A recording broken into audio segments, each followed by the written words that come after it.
Why, you little punk. Welcome to Godfather Minute. I'm Alex Robinson. Stand 'em up. I'm Andy Robinson. And together we are the Godfather Minute Brothers. And we're here to talk about minute 70 of the movie Godfather Minute. That's right, Alex. You want to take a guess as to how to say it in Italian? Well, let's see. Minuto means minute. Mm-hmm. Numero means number. Mm-hmm. We're changing 10 base things. 10, brother. So, moving up base 10. 60 dice?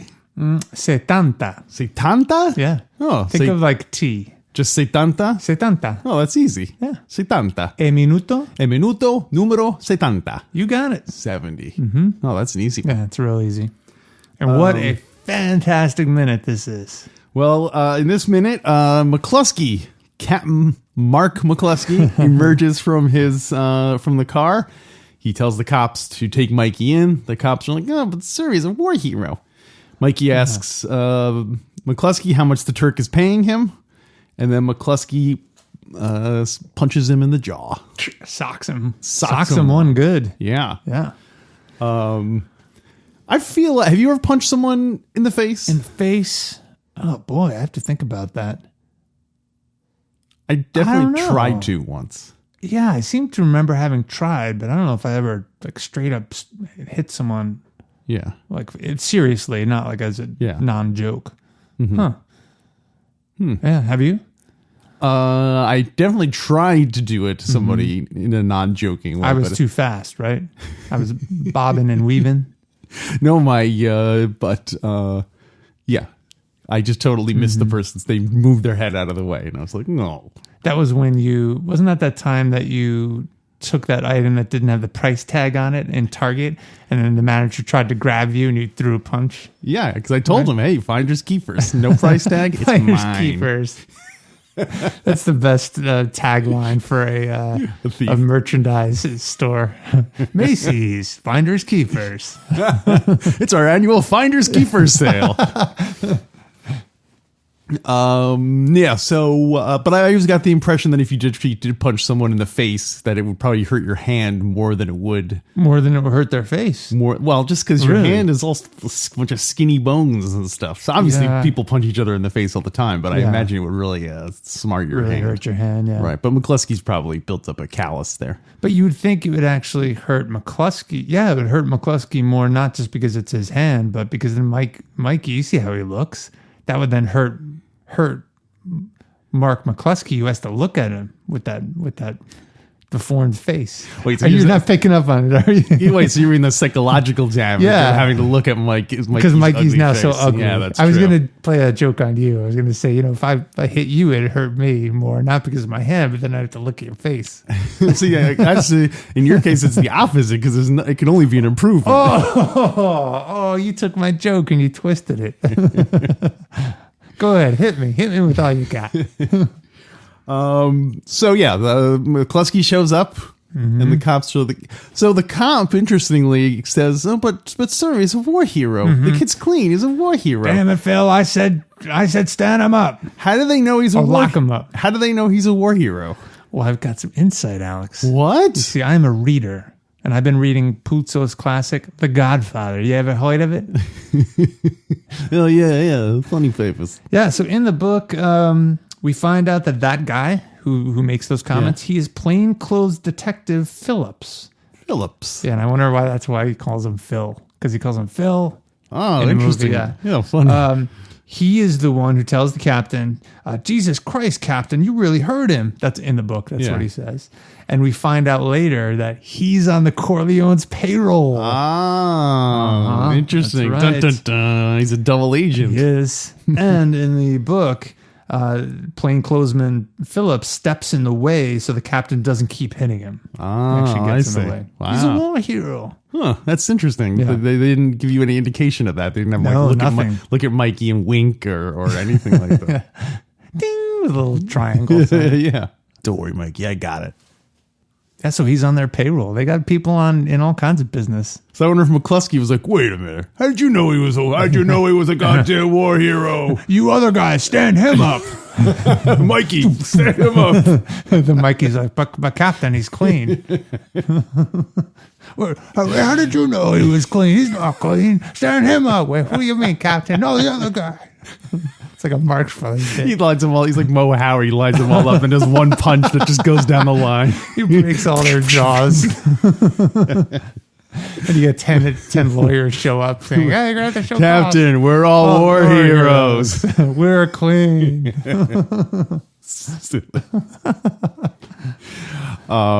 Yeah. I love the dialogue. I don't have it in front of me, but the dialogue is in this minute is so McCluskey's dialogue is just so great. Would you say McCluskey is almost like Waltz? Yeah. In that he's such a weird character. Who's not in it a lot, but he shines when you do see him. Yeah. Oh, absolutely. Yeah. And maybe that's why, because they're not in it very much and they're just such strong characters. Yeah. Well, and you think they're probably cut from the same cloth. They're both sons of immigrants. I'm guessing they're both sons of immigrants and had to really, really work hard and be ambitious to make it in the world. That's true. Because I just like with Walt, I don't think a man in Captain McCluskey's position can afford to look ridiculous. Yeah, that's true. That is he's got to save face. Yeah, I feel like I guess Waltz is a little older, but yeah, they probably are very similar. Similar. Yeah, Waltz was from New York too. Yeah, old school. Yeah. I bet the Russians never had feel like that. What I'm trying to differentiate what separates my Waltz impression from my McCluskey impression. Not much so far. That broken jaw is perfect for him. That's what I feel. I feel like McCluskey is like deeper and like not as. Oh, that was my Waltz. That's what I mean. Yeah. When you're doing Waltz, his tends to be like, you tell him to get the hell out of here. Oh, yeah. Whereas McCluskey's like, it's more like internal growling as opposed to a bellowing. Yeah, when I'm doing my McCluskey, I feel like I'm going inward. Yeah. Stand him up. Like almost inhaling when I say that. Whereas Walt is shouting and he's directing all of that energy toward Tom Hagen. Inevitably, we are going to do a scene where McCluskey and Walt are talking to each other. Oh, dueling McCluskey and Walt. I can't think. Maybe that's our bonus content. Although I'm going to point out, we sort of shortchanged our supporters last time. We said that we would talk about the Godfather raps. We still have never got to it. No, we got derailed with other things. So maybe it'll come up in today's maybe we'll bonus content. Maybe Don Corleone will do some rapping. Yeah, we just might. We got some guys on the spinning discs for us, don't we, Tom? We got some guys who could drop the beats, right? We got some human beatboxers on the payroll. What is going to be more embarrassing than two middle-aged, very un-hip-hop white guys trying to do a rap? Wait, are you talking about me and you? Yeah. Pretending to be them or those characters doing them? Well, both of them. Well, no, I think us is even worse. What's more pitiful? I think we got a better shot making up raps for them than their own characters do. Yeah, I can't argue with that one. I can't argue with that one. Especially because this is 30 years before rap was invented. Sonny invented rap. Hey, Mikey, I came up with this new musical idea. It's a bunch of beats, but you just kind of talk over it because I ain't got no musical talent, right? I can't sing like everyone says. I don't understand, Fredo. What do you mean? What? Listen. No, wait, we're going to start doing it. Never mind. I'll save it for the bonus content. Save it for the bonus content. If you want to hear us to try to do raps, godfatherminute.com/support, just $1 a show. Mm-hmm. And we're inching ever closer to doing our Godfather 3 commentary. If we can get just a few more people to sign up, we'll reach our stretch goal, and then we will finally get to watch Zaza. Zaza. We need to have a Zaza party. Ain't no party like a Zaza party. And we'll serve pizza. No, we don't serve. We do not serve pizza. No, why not? That's the thing. There's no pizza at a Zaza party. Oh, because there's no Zaza. It's too obvious. Oh, it's too on the nose. Okay. Yeah, just oranges. That's all we would sell. That's all we would. Orange dishes. Everything is made from orange juice. Yeah. Orange marmalade. Orange Julius's. Orange Julii. Julii.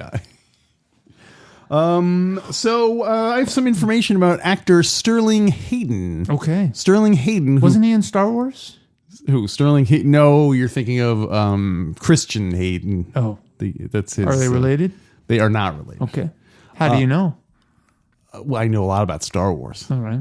I feel like it would have come up on their Wikipedia page if his grandson had. Yeah, probably. Sterling Hayden, have you seen him in any other roles? I don't think so. He was mostly big in the 50s and 60s. He was in a lot of B pictures. Mm-hmm. And we don't make B pictures. Alt International can't afford to make B pictures. He is 6 foot. He was 6'5". He is deceased now, so he must be towering above Al Pacino, who's like 5'3" or something like that. Wow, so. I can't believe he only just broke his jaw. Yeah, maybe that's why he was yikes. Little brittle bones. Sterling Hayden dropped out of high school to become a sailor. Oh. And by the time he was 22 years old, he'd sailed around the world several times, on like merchant ships and stuff like that. Modern day Magellan. Yeah. Where is he from? I think New York. Okay. I don't have that information handy. All right. Should we put that in the We Ask? Sure, Answer? why not? Okay. We'll ask. We'll answer. Where is Sterling Hayden from? Okay, you're gonna write. You remember that? I remember it. Okay. So yeah, his passion was sailing. He loved sailing, and in 1938, he was on the cover of a magazine for his sailing exploits. And Paramount said, "You know what? That handsome mug should have a screen test." Wow. They gave him a screen test, and they gave him a 7-year contract. Wow. In his own words, he said. I was completely lost, ignorant, nervous. Next thing I knew, Paramount made me a 7-year contract beginning at $250 a week, which was astronomical. They said I'd be a big star. They said those pictures were perfect for him. I said, this is nuts, but damn, it's pleasant. I only had one plan in mind: get $5,000. I knew where there was a schooner, and then I'd haul ass. So his plan was just buy a boat and leave and get out. Yeah. Oh, what a great plan! I love this. Is a great guy. Oh yeah, he's a fascinating figure. Fought in World War II, won several medals. He parachuted behind enemy lines. Oh wow! So wait, he was in the Navy in World War II? Because that sounds like an Army role. He didn't join the Navy. He joined, I don't know what branch. I didn't write that down. Mm-hmm. Wow. 1946, he joins the Communist Party in America. And then, of course, that comes back to bite him in the ass during the 50s when the Red Scare was happening. Yeah. And they called him to testify before the House of American Activities and name his other communists. And he did it. And he did it. He did it. He's like, they were going to take my children away. I couldn't do that. Oh, man. But to his credit, he says, I don't think you have the foggiest notion of the contempt I have had for myself since the day I did that thing. So he definitely regretted, Seems like a real blemish on this guy's record. Yeah. Before you said that, this guy's one of my heroes. Yeah. McCarthy threatened to take away my schooner. I had saved my whole life for that schooner. Take my kids. This is turning into Walton now. So he mostly did a lot of B pictures and stuff. He was in the movie 0 Hour, which we talked about not long ago. Yeah. That's the movie that Airplane was basically a parody of. Who did he play in that? He played like the Lloyd Bridges type guy. The guy who took the wrong down way. in the airport. Yeah. Air traffic. Yeah, the guy who managed. I don't remember now whether he played Lloyd Bridges or whether he played the Get Me Rex Kramer. Looks like it's a terrible time to quit sniffing glue. Damn it, I'm so high from this glue. Stand me up. Stand me up, Phil. So he never really seemed to enjoy acting. He says, "I'll go back to Hollywood to pick up $1, but that's all. Everything is wrong with that city." So it sounds like he mostly. At one point, he went to the Netherlands and bought like one of those like houseboat type things. Oh, cool. And then I guess he sailed it to Paris and lived in Paris in his houseboat for a while. His whatever that thing is. So he seems like he was definitely an interesting guy. Wow. So maybe let's check out his memoir. I wonder what he thought of this role. Oh, I wonder. Yeah. Anyway, I'm sure I'll find out some more about. Maybe I'll do part 2 of the Sterling Hayden bio. Did you see Doctor Strangelove? He was in Doctor Strangelove. I saw it a long, long time ago. I need to see it again because I don't remember liking it, but everyone tells me, who knows me and knows my humor, thinks I would like it. I think you'd like it better now that you're an adult. Yeah. It's not like funny, there are some funny ha-ha bits, but it's more just like sly satire more than I know you like those like American Pie and those kind of. Yeah. Is it like that? Like Dumb and Dumber? It's like Dumb and Dumber, the second one. Okay, good. I'll give it a shot then. Yeah. It's like Dr. Dumbelove. Dr. Dumbelove. Dr. Dumb. That's a great name for a... Dr. Dumb. Oh, a Dr. Strangelove parody? No, actually, I was thinking of like Dr. Doom. That would be like the Mad Magazine. They would call him Dr. Dumb. But they have. So that is everything I have about Sterling Hayden. Okay. We back to the characters then? Because I got some stuff to say. So I want to call an overdub alert. Overdub alert. Overdub alert. Overdub alert. Overdub alert. Overdub alert. Overdub alert. Overdub alert. Did you pick up on any clear... No, I did not. You have a much better ear for this sort of thing than I do. You talked to Barzini about it, right? Right when McCluskey socks Mikey in the jaw, Mikey goes, "Oh!" Makes a groan. It's very clearly in the studio room. You hear reverb. You hear some echo. Yeah, go back and listen to it. Yeah, definitely. So. How'd you like my overdub alert sound effect? That was great. It was very apropos. Cool. Say if they did Godfather 4, when they do Godfather 4, let's say they have a flashback showing Michael Corleone in high school? Not in high school, in like this era. Okay. Would you rather that they A, recast the role, B, cast Al Pacino, but used like some computer wizardry, or cast Al Pacino and use makeup to make him look younger, cast Al Pacino and use CGI to make him look younger, or go totally CGI like Tarkin in Rogue One. Tarkin and Carrie Fisher and all that stuff. Well, you left out one option. Although they actually were actors who were morphed to look like them. They were? So, okay. You left out an option, the original option. What's that? Only filming someone else, but from behind. Ah, okay. So that's good. And splice in unseen footage from the original 2 movies of the actual young Al Pacino. Only unseen footage? I guess you could put in stuff that's seen before, but you'd have to be really careful which scenes. Like you wouldn't want.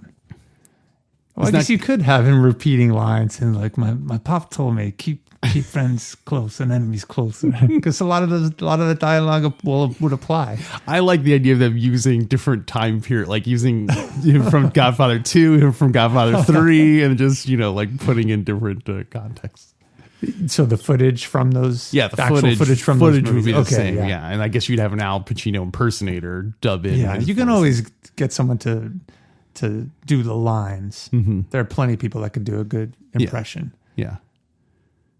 Anyway, I guess you'd have to carefully pick the scenes, because you'd have like Al Pacino wearing Cuba clothing, right? And you couldn't just drop that into a scene where they're in. Oh, so you're not talking about just putting his face. You mean the whole shot that it's yeah. Oh yeah. So if like Robert Duvall's in the shot, they have to come up with a way to explain why suddenly Robert Duvall's in the shot. Okay, got it. Do you have any more McCluskey facts? I do. Sock it to me. This is an interesting one. Get it? Sock it to me. So when Mike showed up at the hospital and foiled the plan, McCluskey was very mad. Clearly, we saw that. You want to take a guess as to why he was very mad? Well, I'm assuming it's because the Turk paid him that the Turk was going to be mad that anyone was there, because the Turk paid him off to. You're absolutely right, Alex. The Turk, in particular, for this one job, to keep the guards away, to keep Corleone's men away from the hospital, the Turk had paid him already in cash $10,000. And that's $10,000 Yeah, which is now about $20,000. Whoa. Yeah. $20,000 2018. That's right.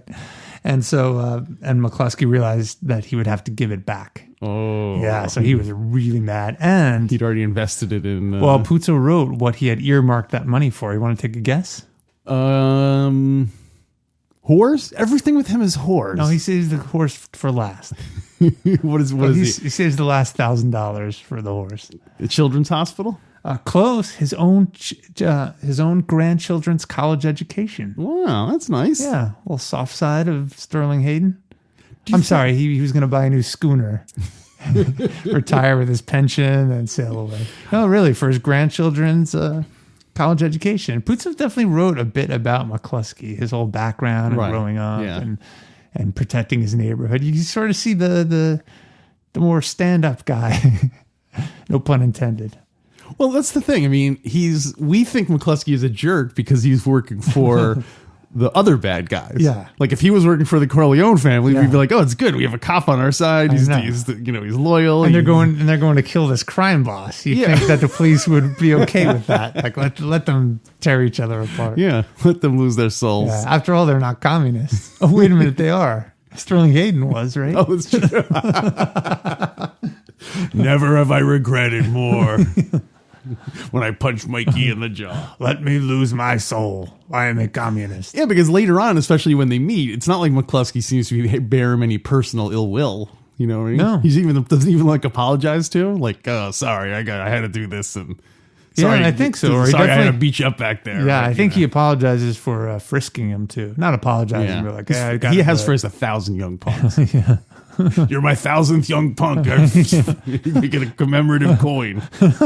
All the balloons fall in the restaurant where just as he's shooting them. He's trying to say like why? Holding up the card. That's Clement, and of course Mikey's thinking back to when Clemenza said, "Now don't draw any attention to yourself, kid." And it's all balloons and music, all these photographers from the local paper taking pictures. Then of course Mikey has to go over and smash the guy's camera and throw the $100 on the floor. So that's all I have about McCluskey. But fascinating. What, Alex? I want to ask you this. Me? Our fans want to know who you are. If you were McCluskey, would you work for Sollozzo or would you have worked for the Corleones? Who is the real Alex Robinson? Who is the real Alex Robinson?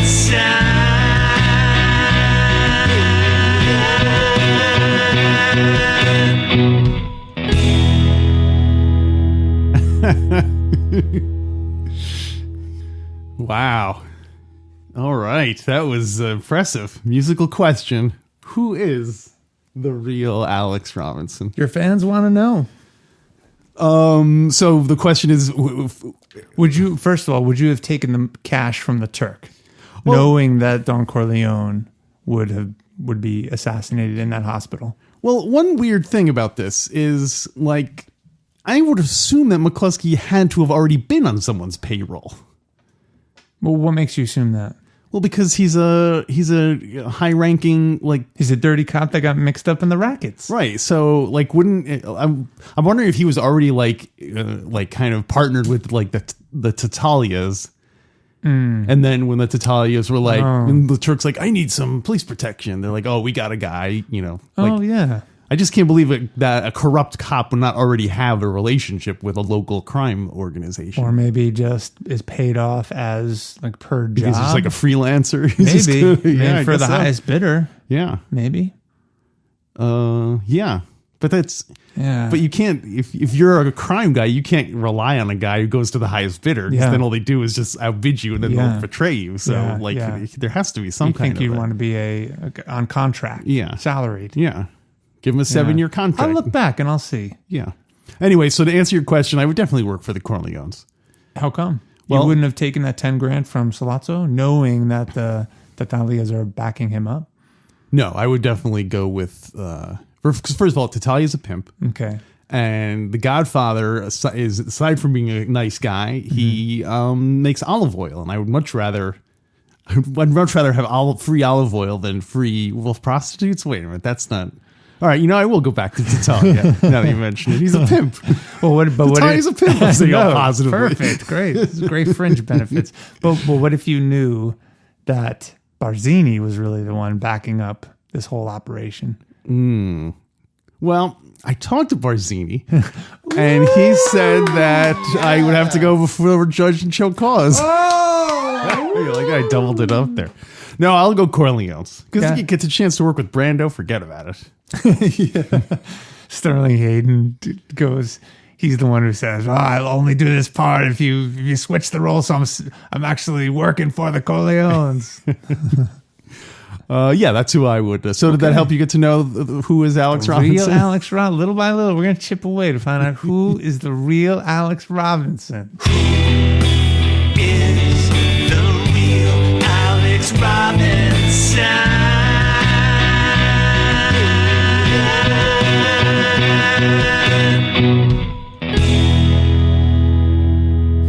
So what do you think of your new theme music? I like it. It makes me a little anxious that every week I'm going to have something you're going to be slowly chipping away at my facade. But you know what? That's what we're here for. Your listeners want to know. That's what separates us from all the other Godfather podcasts out there. Yes. Ding.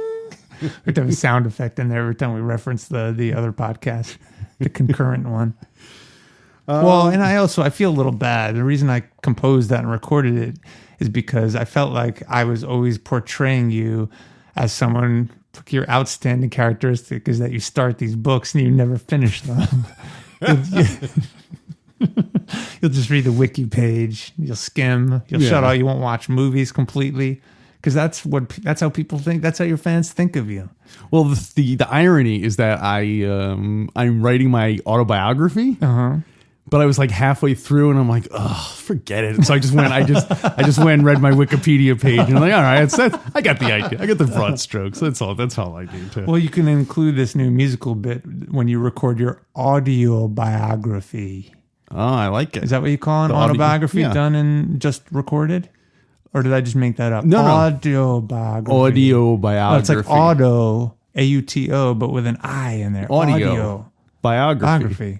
Did I just make that up? I think you coined it. Cool. Little TM, Andy TM? Robinson Enterprises. Done. Anything? So let's rank this minute. Yeah, let's rate rank it. Oh, this is a great You seem one. like you were very excited. Why don't you go first? I may give this 5. 5? I may. Well, the Brando's not even in it. He's there in spirit, I guess. Oh,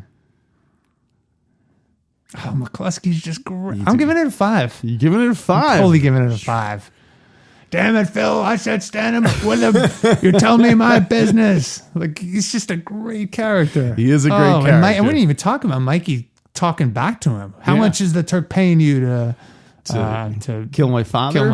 Is that what he says? Yeah. How much is the Turk paying you? To let my father...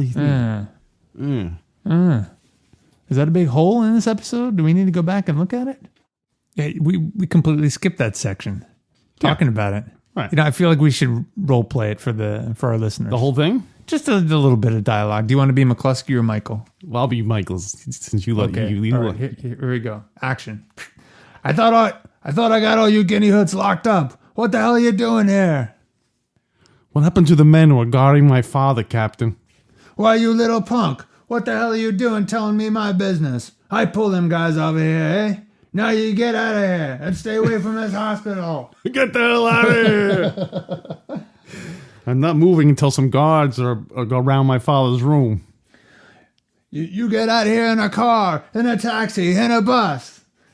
Anyway, you get... I was trying to do the waltz, the rules of 3. Phil, take him in.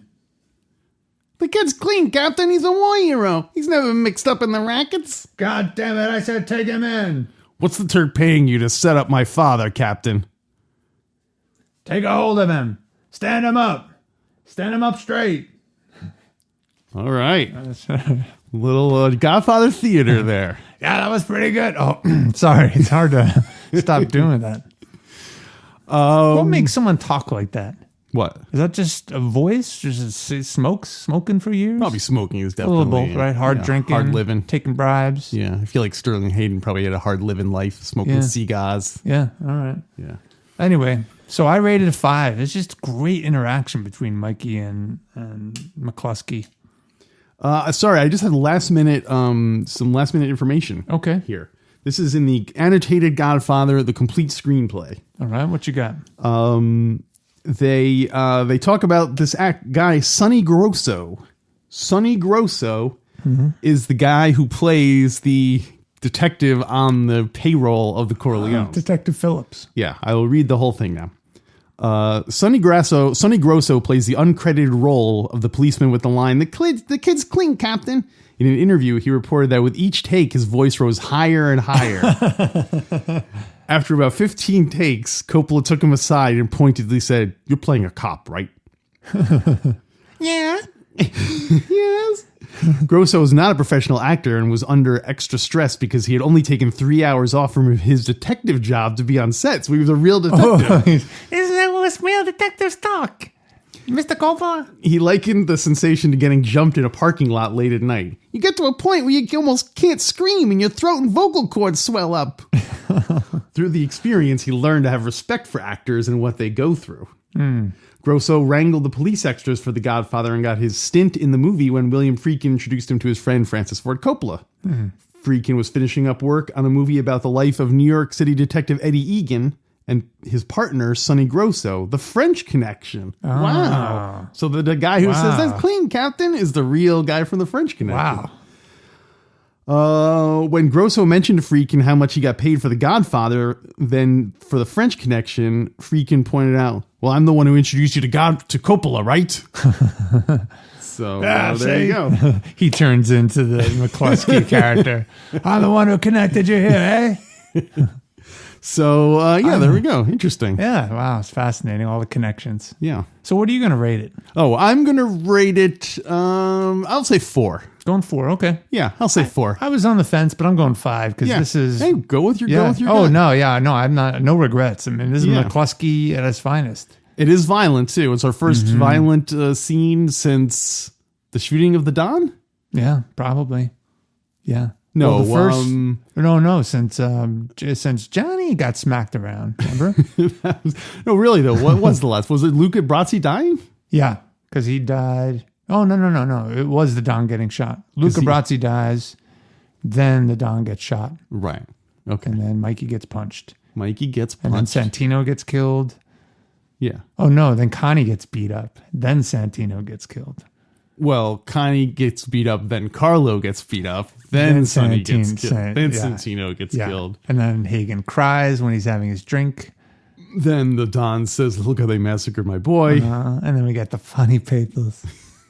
And then we're done. That's it. All right. Well, that's all we got. So stick around for the bonus content.